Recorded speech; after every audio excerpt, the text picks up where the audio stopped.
नमस्कार, जोहार भारत मित्र देख रहे हैं आप। मेरा नाम अभिषेक भारती है। कहते हैं एक कहानी सुना रहा हूं मैं पिछले चैनल में जब हुआ करता था तो वहां के मालिक ने मुझे एक बड़ा अश्लील सी कहानी सुनाई थी, लेकिन वही अश्लील कहानी आज मैं आपके साथ शेयर कर रहा हूं। और वो कहानी मतलब सुनना चाहिए। इंडिया का सबसे बड़ा रेड लाइट इलाके में से एक है सोनागाछी। तो सोनागाछी की वैसी वेश्याएं जो बूढ़ी हो जाती है, जिनके पास उनके ग्राहक कम जाने लगते हैं, तो उन्हें रश्क हो जाता है उन वेश्याओं से जिनका यौवन अभी अभी उभरा होता है, क्योंकि ग्राहक उनके पास ज्यादा जाते हैं। तो जब ऐसी वेश्याओं के पास ग्राहक जाना बंद कर देते हैं तो ऐसी वेश्याओं के पैसे में कमी आ जाती है, इनको रश्क होने लगता है। तो ये क्या करती है कि मल से बना भरी हुई एक पॉलीथीन ये नई वेश्याओं के गेट पर टांग देती है।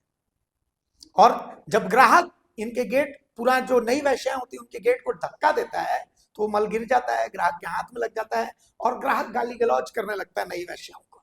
और ये सुन करके ये जो पुरानी वेश्याएं हैं इन्हें आनंद की अनुभूति होती है, क्या गाली दे रहा है, देखो उसको क्या गाली दे रहा है। झारखंड की दो पार्टियां जिनकी औकात सिर्फ एक एक विधायक की है, इनके कार्यकर्ताओं की हालत उन्हीं वेश्याओं जैसी हो गई है। जी हाँ, मैं बहुत कड़े शब्दों का प्रयोग कर रहा हूं, लेकिन सच है। कैसे?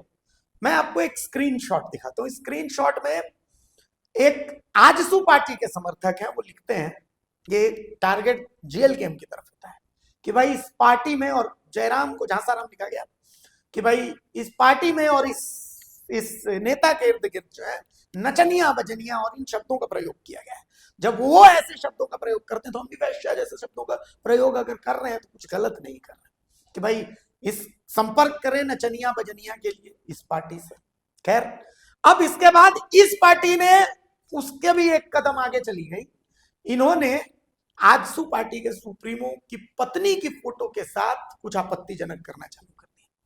मतलब यहां लड़ाई इस बात की चल रही है कि कौन कितना नीचे गिर सकता है। आज उनकी पत्नी है, कल मेरी पत्नी होंगी, परसों आपकी पत्नी। मतलब ये लोग किसी भी हद तक जाने को तैयार हो गए, नीचता की इंतहा। जबकि औकात सिर्फ एक एक विधायक की, इससे ज्यादा विधायकों की औकात दोनों पार्टियों की नहीं है। ये भी दोनों विधायकों की लॉटरी लग गई है। जो लक्षण है इनके कार्यकर्ताओं के, दोनों विधायकों की लॉटरी लग गई है। और अगर आज चुनाव हो तो ये दोनों के दोनों बाहर हो जाए, दोनों के दोनों हार जाए। लेकिन एक मर्यादा होती है, एक सुचिता होती है। दोनों पार्टी के कार्यकर्ता गालीबाज हैं, दोनों पार्टी के कार्यकर्ता बदतमीज हैं, दोनों पार्टी के सोशल मीडिया वाले जो कार्यकर्ता हैं बददिमाग हैं, किसी की इज्जत करना नहीं जानते, किसी भी हद तक नीचे जा सकते हैं। और दोनों पार्टी के कार्यकर्ता ज्यादातर जो सोशल मीडिया में एक्टिव है वो एक खास जाति वर्ग से ही आते हैं। अब आप सोच लीजिए कि आपके नौजवानों को इस 10-10 रुपए के इंटरनेट रिचार्ज पर किस हद तक नीचे गिराया जा रहा है, एक दो राजनीतिक पार्टियों की सोच को दिमाग में भर कर। सोचने समझने की शक्ति खत्म कर दी जा रही है। जी हाँ, सोचने समझने की शक्ति दोनों पार्टियों, मतलब एक पार्टी ऐसी है कि उसमें खाली एग्रेशन है। उस एग्रेशन से हासिल क्या है? जादू महतो को कौन सा इंसाफ दिला दिया आपने? सूर्य हंसदा को कौन सा इंसाफ दिला दिया? तो उस एग्रेशन का कहां अचार लगा है? और दूसरी पार्टी ऐसी है 1932 के लिए भी लड़ती है, 1985 के लिए भी लड़ती है। दूसरी पार्टी ऐसी है कि वो सरकार में रहते हुए 1985 को ओके करती है, सरकार से बाहर जाते हुए 1932 के लिए लड़ती है।